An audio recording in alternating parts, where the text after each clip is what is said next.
So everybody's on this fucking bandwagon to hate the shit out of Zack Snyder. Yeah. Since like ever now. I will say that the movie we're going to talk about today pretty much started that hate bandwagon. Yep. We did get some of it with Watchmen, but it was not as strong and SJW fueled than this movie. Yes. This is pretty much the movie that broke Zack Snyder for the masses. Yeah, and he survived Guardians of Ga'Hoole. Yeah. Which, to be fair, we haven't seen Guardians of Ga'Hoole because fuck owls. Hashtag fuck owls.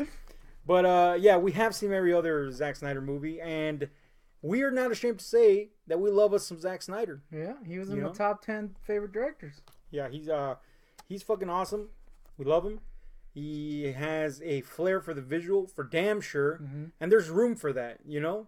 There just is. Yeah. If motherfuckers can excuse Michael Bay, who sucks, but whose only value is that he can direct action, then for damn sure there better be room for Zack Snyder, who doesn't suck. There's actual substance behind his movies. It's just that he's very visually inclined. Yeah. And people tend to think, oh, look at all these cool-ass visuals in slow-mo. That just means it sucks, which is not the fucking case. I'm just going to say that. I have to correct you. A select few amount of people think that, and the rest of people just agree to agree. That's true, and that's the problem. Everybody, well, at one point, somebody decided we're going to hop on this Zack Snyder hate wagon, and everybody since then has, because nobody wants to say something different.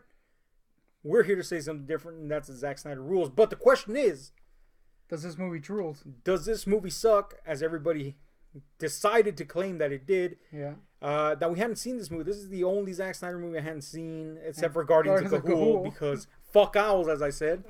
But we finally decided to see this, and right off the top, I'm going to ask, should this be a classic, cult or otherwise, yes or no?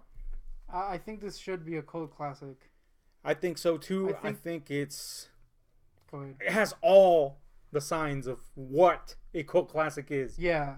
The reason why I said cult classic is because this is definitely not a movie that a lot of people will like or understand or even give a chance, which is exactly what we saw when this movie came out. Yeah, which is unfortunate. That being said, it does have the makings of a cult classic. So chances are you probably haven't seen this movie. So that's a thing. Yeah. But if you ever wondered what I don't know, a music video, anime, Alice in Wonderland, The Wizard of Oz, borderline musical at times, a video game, pretty much, and all that wrapped up in a big ball of metaphors and allegories would be like, well then the answer is Suckerpunch, because that's exactly what it fucking is. Yep. And I gotta say, I dug it. I dug it quite a fucking bit. Now I can see people being turned off by the concept because it is a bit strange. Yeah. It is a bit jarring to go from something to something else with little to no prompt. But I don't know, man. I don't know. You tell me. Maybe you know better than I do. Were people confused by the concept? I don't even think people went even that far into it. What I remember hearing most was criticisms about how... So yeah, I guess they were confused about how superficial and just like dumb and, oh, this is just a teenager's wet dream. This is just an excuse for TNA. And that's where that whole Zack Snyder is a sexist pig came from. Which is fucking ironic because the movie, to me, was 2 hours plus of female empowerment. Pretty much. That's all it is. The fact that it's cast in a certain light emphasizes the themes that it's setting forward. And on top of being pro-female empowerment, it also has a very sweet message at the end and a kind of spiritual one to boot. So, shallow it is not. Sexist it is definitely not. Now, the sexist remarks, I'm assuming, come from the fact that all the girls in this basically look like, you know, something out of fucking manga comic. Yeah, there's a lot of TNA. While watching this, I couldn't help but thinking if this was like an anime or like a Japanese company made this, people would be sucking its dick. Yeah. But because an American or Zack Snyder specifically did it, it's the worst thing ever. Yeah. The thing is that the portrayal of the females, one, first of all, it comes from a female's point of view, the way the females are portrayed, all coming from a female's mind, not in terms of the greater picture, which is obviously Zack Snyder and his co-writer, but in terms of the film. And it's all basically like a imaginary coping mechanism, but all of them are like fantasy versions of what people would project it, like avatars. Now, it's ironic I say that because recently Ready Player One came out, and the whole brunt of the coolness of the characters is that they're living lives not as themselves, but as avatars of themselves. Yeah. You know, these fantastical, you know, hyper-realized versions that don't exist in reality of themselves. And that's basically what Sucker Punch gives us. These imaginary avatar versions of people that are real. And, you know, like, it's like fucking He-Man, man. You know, kids pretended to be He-Man. Yeah. There's nothing fucking sexual about that because men, you know, maybe aspire to be at the ultimate physical peak or... yeah, like that, it's totally fine. Yeah, you're right, to have, like, He-Man be freaking, like, he only has an underwear on. Yeah. But that argument makes no sense. The biggest complaint, it seemed, was just Zack Snyder wrote it and thus made up all these situations to have these girls in these clothes. It's like, what? Why are you thinking about it like that? Yeah. It's dumb. It's super ridiculous. If you haven't seen the movie, basically it's about a young girl who, after the death of her mother, her stepfather is angered that the inheritance didn't go to him, instead went to this young girl and her sister. And in an attempt to get vengeance on them, he attacks the younger sister, whereas our main character, Baby Doll, right? Yeah. That was another complaint, by the way, that he didn't give them real names. I mean, she had a real name. It was anyway. We'll get to that. Stupid, the point is, the girl defends her sister, and in the process, accidentally kills her sister instead of her stepfather, and her stepfather has her committed, and because she holds the key to him being condemned to prison, to life in prison or worse, he pays off the doctor running the asylum, to lobotomize her. And then it does this fast cut to the lobotomy. And it's kind of like from that point forward, the entire movie is basically like seeing your life flash in front of your eyes. Yeah. Version of the events that happened the week previous before she got the lobotomy. Yeah, it's basically a different... It's the story that happened to lead to that, like you said, with a different coat. Yes. You know, and if you understand this, which is a super simple concept to understand, it's made pretty clear, then none of this is sexualized at all. Yeah. In fact, you know, because she, at the moment of getting the lobotomy, it's kind of like her imagination and reality blend into one. And she reimagines the things in the asylum, her experiences and the people in her asylum as her being handed over into a bordello, led by basically a pimp and a madam. And that would give that impression. Oh, look, it's just an excuse. Yeah, if you're an idiot. And if you're a fucking idiot. Yeah, like I can't even. Yeah, it's ridiculous to think that just because of that, if anything, casting these characters in that light, casting the doctor in her imaginary world as a pimp, reflects on him. Yeah. All the cast of characters that come in to take advantage of the girls, it's saying things about men, and it's saying things about the oppression and the sexual oppression even that men cast on women. That's exactly what it is. Totally pro-female empowerment. And the fact that... I got news for you fucking SJWs that don't shave your pits and dress all fucked up. Women like to look pretty. You know, they like... That's part of... You know, I've been with several women, and one of their things is they like to look pretty. They like to look pretty for each other. They like to look pretty for... Just to look pretty. Sometimes they like to look pretty for dudes. Specific ones. All dudes. Women dressing up, it's kind of one of their things. You know, not everyone. Not everyone. But definitely not. A fucking large portion of women like to dress up. Like, much like a lot of dudes like to like work out and shit. Yeah, it's a fucking thing. Yeah. Okay, and I'm 100% sure that all the girls in this cast were like, we're badass in this. Yeah, I'm 100% sure. You know, it just felt that way. That's the bit. You know, the whole he's sexist pig thing came back up with Justice League. Because he made the Amazons a slightly like their clothes were a little smaller, and yet one of the Amazons came out and said, "No, it was cool. Like like you said, it was a cool thing that we did, and he was the nicest guy ever. Like people are standing up for this dude, and no one's having it. It's just he's a sexist pig. It face value shit. Yeah, the long and short of it is that if you understand the concept of why this has happened, the conceit of this particular trend in the movie, nothing in it is fucking sexist. And I would even argue against the idea that there's relentless TNA. The girls are beautiful. If as a man you're attracted to women, you're gonna think they're beautiful. But there was never a moment in this where I was oogling. I will say that porno style at anything. It's not like they're showing like nipples and shit. They're wearing certain outfits, and sometimes it's like, all right, I can see. And if we've made something clear in this fucking channel, is that we're not shy about saying, "Fuck, man, we want to totally bone that shit." But I never thought that in the movie. I just thought, man, these fucking bitches is badass as fuck. Yeah. I wish I was dressed like a sailor girl kicking ass. Maybe not that far, but the point is, it was fucking badass. It was cool. For all that, for all the ball licking Wonder Woman did for having a strong female lead, we got that with this. Yeah. Now, obviously, that's when it comes to the like fantasy scenes, because there is other parts of the movie, but yeah, I mean, like, what the flip?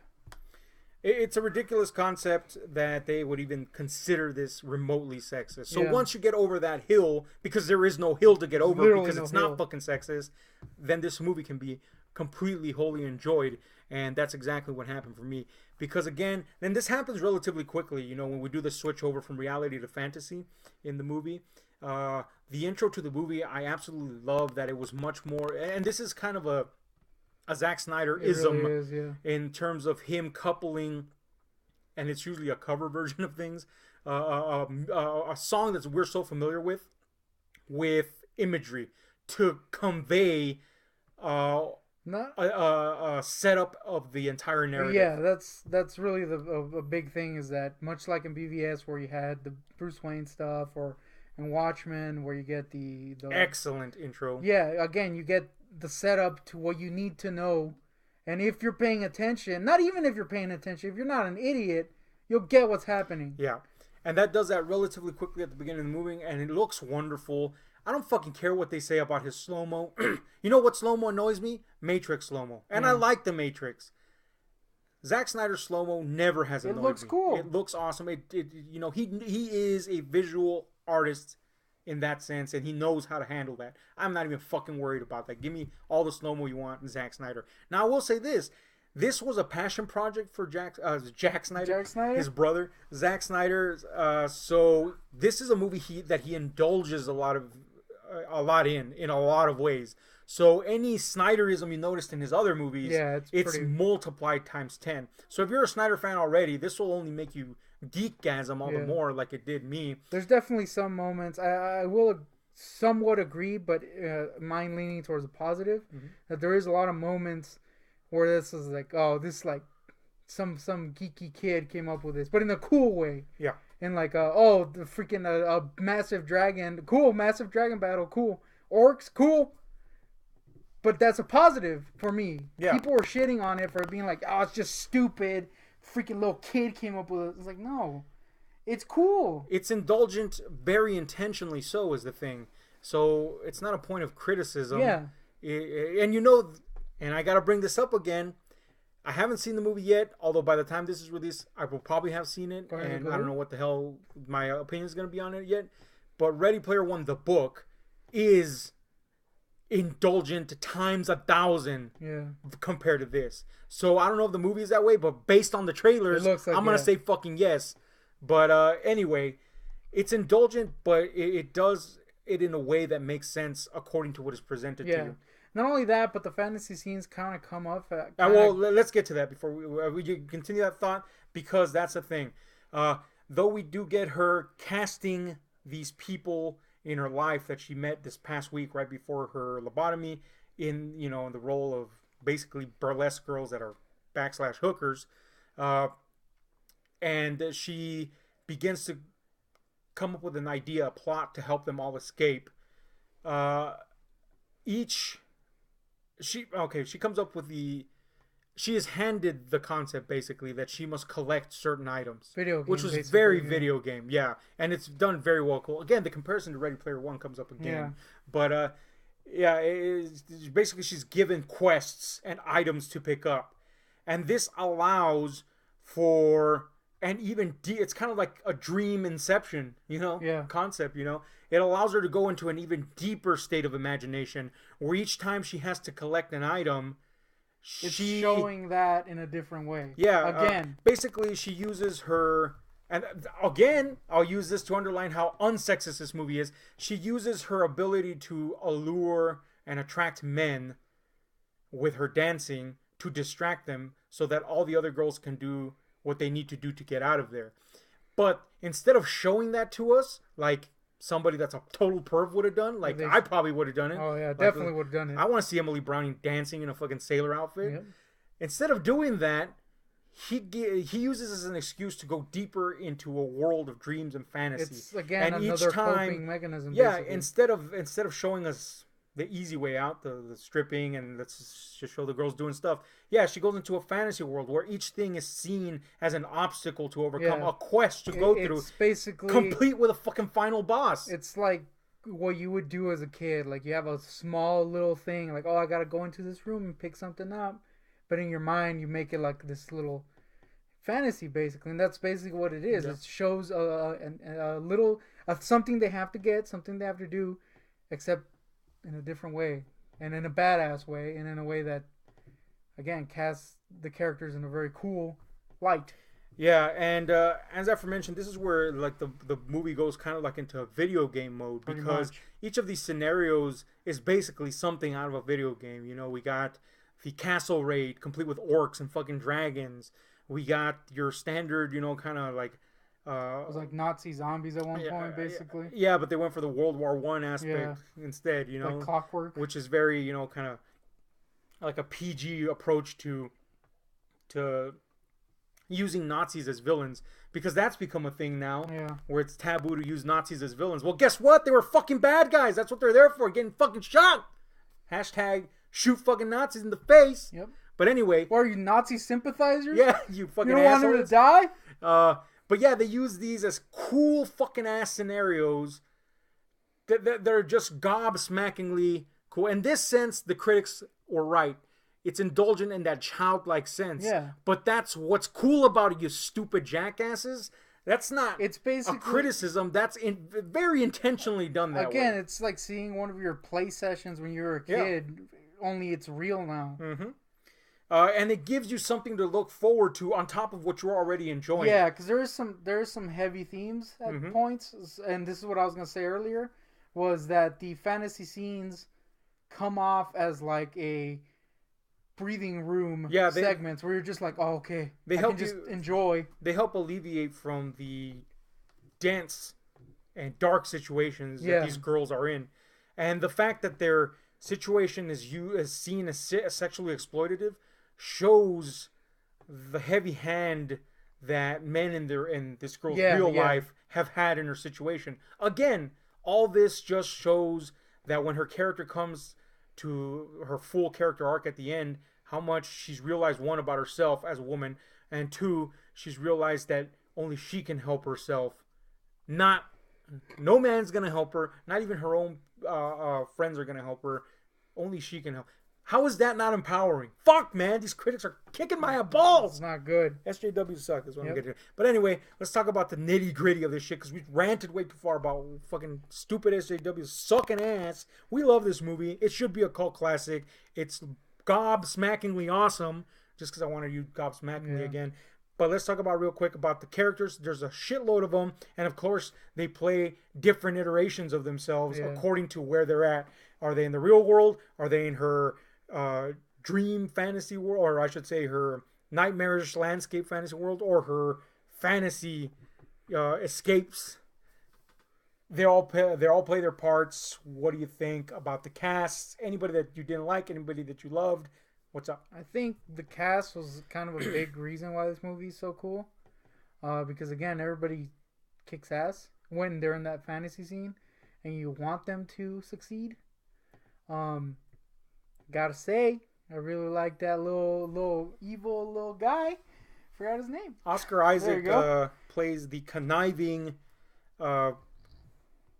pimp / doctor / bad guy in the scenarios. Yeah, he's definitely a bad guy. And he's chewing up the scenery, but in the best ways. Yeah. And he is a weasel that you just want to throttle.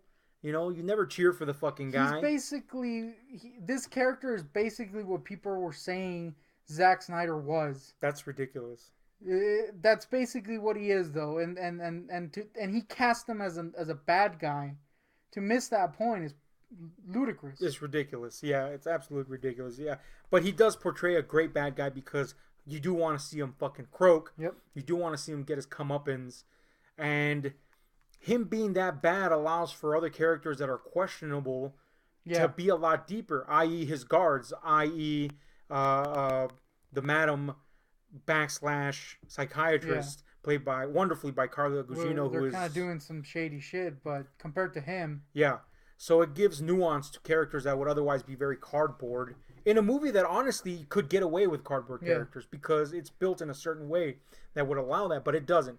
And then, of course, the girls are the ones that shine. You know, they're each giving a specific personality. They're each giving a motivation that is appealing in a variety of ways. I love the fact that Vanessa Hudgens played a badass because I had written a script where I was like, she's going to be this badass. So now I'm like, well, she already played a badass. So that's cool. It pretty much cemented liking her. Yeah. So that's cool. She's, everybody does a wonderful job. And Emily Browning is an interesting balance of delicate, frail, and yet incredibly resolute, depending on where she is and what stage in her mind she is. And ultimately, when the growth of her character comes to fruition, it's sad, but it's kind of a poignant point. But we'll talk about that right now. But anyway, the cast is pretty wonderful. Let's talk about the action in this. Actually, you know what? Let's talk about the effects because they kind of go hand in hand. But let's talk about the effects first. What do you think? I think everything looks really cool. Again, I think this has to do more with the visual aesthetic, but again, the thing that everybody cries about Zack Snyder's movies being too gray, I think that helps the effects quite a bit. Oh yeah, because they look really good. Whereas when you turn that brightness up, kinks start to show. That being said, I thought everything looked freaking badass. Obviously they're effects, but they work very well. Yeah, so I have no complaints. The fact that a lot of these are nightmare or dream fugues that she's experiencing in her head, it helps. Yeah, it excuses any lapses in effects. And the thing is, there aren't many lapses in effects. Everything looks great. Mm-hmm. And even when something is effects-like, it's a fucking dragon. You know? Sensically, logically, your mind is like, I know that's not fucking real. But it never gets to. It's never even close to the point of that's fucking fake. Yeah, no. It's just cool. That's the thing. You're just like, man, that's fucking cool looking. Yeah. You know, a gigantic fucking samurai. Yeah, you have this battle with 3 badass samurai early on. You have that freaking kick-ass World War thing with freaking World War. You know what I meant. With basically Diva from Overwatch in it with a massive mech. Everything just looks badass. Looks cool. I have no complaints. Yeah, everything looked great, man. And again, he got to explore so many different types of looks and styles in terms of the effects because each of the dance dream sequences were so varied, different, and so it got to explore a lot of very video game-esque. Yeah. which again only helped with the way things were presented. So yeah, it was awesome, man. I absolutely love the effects, but they go hand in hand with the action here because that's when they really come into play. What do you think? Once again, Zack Snyder kicks my dick in the action section of the movies, as he always does. I can't even pick a favorite right now. I think I'm gonna have to go with the robot fight at the end, because that entire thing was a slow-mo, let's just make everything look cool moment. But yeah, all the action scenes are badass. Just right now, that's the one I have to pick. I gotta go with my favorite being the World War One. Yeah, that's a war, scenario. That would be my yeah. If there's one thing I love is shooting Nazis. So. Because you're American like that? Because I'm American like that. It's just cool, That's the reason we love fucking Indiana Jones, because he fucking shot Nazis and shit. Nazis make the greatest villains because there's nothing about them that you could sympathize with. Unless you're one of those Nazi sympathizers who doesn't want to have Nazis killed. Unless you are one of them, then I guess you can sympathize with them. But yeah, there's literally nothing you could go, oh, those Nazis pretty cool. You're like, fuck those Nazis. And even though they're not technically Nazis, they're obviously Nazis. Supposed to be Nazis, yeah. He tried to skirt they actually made him skirt an R rating in this, because originally this was R rated. Now we did see the extended cut, which is the one you should see because it's 17 minutes longer, and it is R rated. And if you know anything about movies, which obviously you do, is that one minute makes a difference in a movie. So 17 fucking minutes is a big difference, and it is R-rated as originally was intended. But he still found ways to skirt around the issue, i.e. nobody bleeds, but he found cool, creative ways to do it. Yeah, while still poking fun at it. Yeah, well, definitely poking fun at the fact that he was made to do that. So seeing the Nazis be, or I say Nazis, but the Germans basically, be steam powered and machine driven was a cool way to replace the blood. It was just an awesome looking thing. Again, very video game-esque. All the girls were there, which was a big plus for me. But you're right, the scene you picked is the most emotionally impacting because of what happens between two of our characters. Not only that, but the little fight. It's basically an extended fight scene in which the camera keeps moving, and it's just showing coolness for a very long time without any pauses, which I'm always a fool for. I loved it in 300, I'm a fool for that shit. So that one kind of tickled my pickle a little. But yeah, I would have to agree that World War I, pretty great. I can't say World War for some reason. All of them are great. All the action, they're all really good. Fantastic. Everything's awesome. So the score, this is usually a point of contention for me. Not a lot of movies that are the score is almost completely composed of music selections ever really stir something in me. I prefer movies that are predominantly composed scores. But every now and then there comes a movie that knows how to do it. Tarantino knows how to do it. He knows how to, get together just the right tracks. He knows who to pick to curate the soundtracks. Another one, Robert Rodriguez, Desperado is one of my favorite soundtracks. There's just certain people that can pick the right things, and Zack Snyder has showed a deftness for selecting certain tracks to evoke an emotion, to stir a feeling that we're familiar with these songs. And he also has a thing for using cover versions of the songs, would give you a whole new, it pops you to attention. It did it when they used the Everybody Knows instead of using Leonard Cohen, which I'm so familiar with. That's in Justice League. Using somebody else to sing that. And in this, they do that a few times with Emily Browning herself singing the title track in this. But the whole fucking score is this way. As in, it's not a score, but it's entirely a soundtrack. Yeah, there is moments where, especially in the dream scenes, where it starts as a soundtrack selection, and then it kind of very smoothly, I thought, bled into a score, and then it was capped off again, which I thought was really cool. Yeah.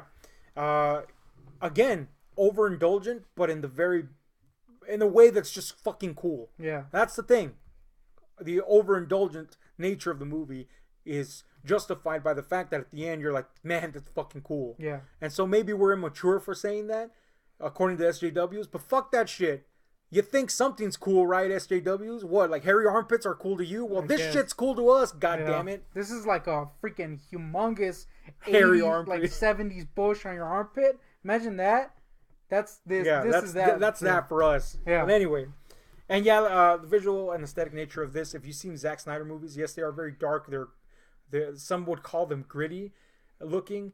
I'd call them fucking cool as fuck looking, because that's the intention. And you're lying to yourself if you don't think, man, that's fucking cool looking. Everybody was sucking that 300 dick back in the day. Now everybody hates it. You know why? Because it was fucking cool. Yeah, it's cool.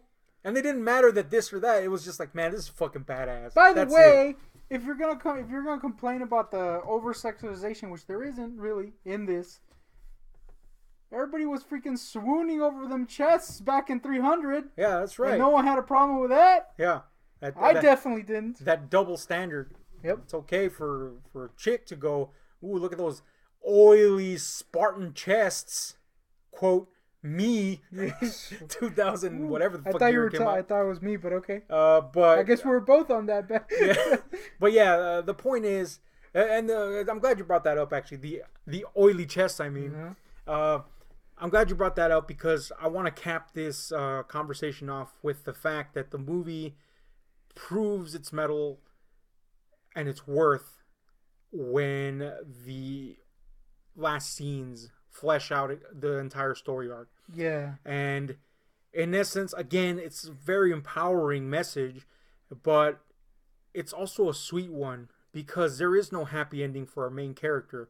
And the message ultimately is that the best life to live is the life you live for someone else. And that is genuinely moving, man.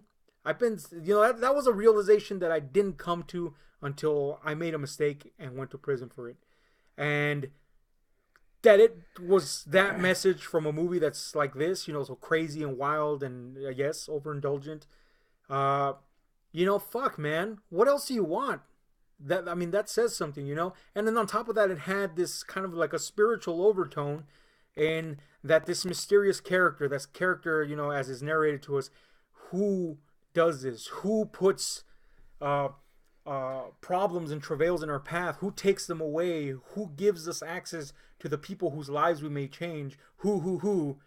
And it's this character we've seen all throughout the movie that doesn't have a parallel. Yeah, he doesn't have a real world counterpart. And then the realization comes that there is a higher power that is always there, a comfort even when our lives are uncomfortable. That's a fucking great message. No matter what your faith is, or even if you're faithless, the idea of hope instilled in even the worst moments of our lives. Fuck, man. Here's the thing, though. That's awesome. No one got that. Yeah, they were too busy going, oh, look, a fucking chick in the sailor outfit. So if anything, the people who were complaining this movie's dumb and just, overindulgent were actually the ones that were thinking that way. Yeah. That says really a lot more about the critics than it does about anybody that genuinely enjoyed the movie. And this is another thing you'll see with critics and Snyder. Yeah, it's just a thing now to criticize the man. Yeah. And it's unfortunate because it may spell the end of him getting access to humongous budgets. Yeah. It's already taken a toll on him because of the chaos at DC. And hopefully he continues to get to do what he wants to do. And maybe one day the tides will turn. In the meantime, we will remain fans. Let's give this a final rating. Go ahead.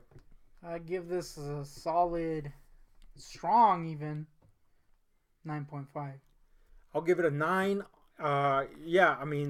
Again, this is for this movie. I'm not comparing this isn't like to Citizen fucking Kane or here. Paddington. Or Paddington 2. It'd be a 0 if it was against Paddington perfect. 2, yeah. But it's still 100% by the way. Paddington 2. How the fuck? But anyway, it's awesome, man. It's fucking awesome. If you skip this movie because of what everybody else was saying, just fucking watch it. It kicks fucking ass.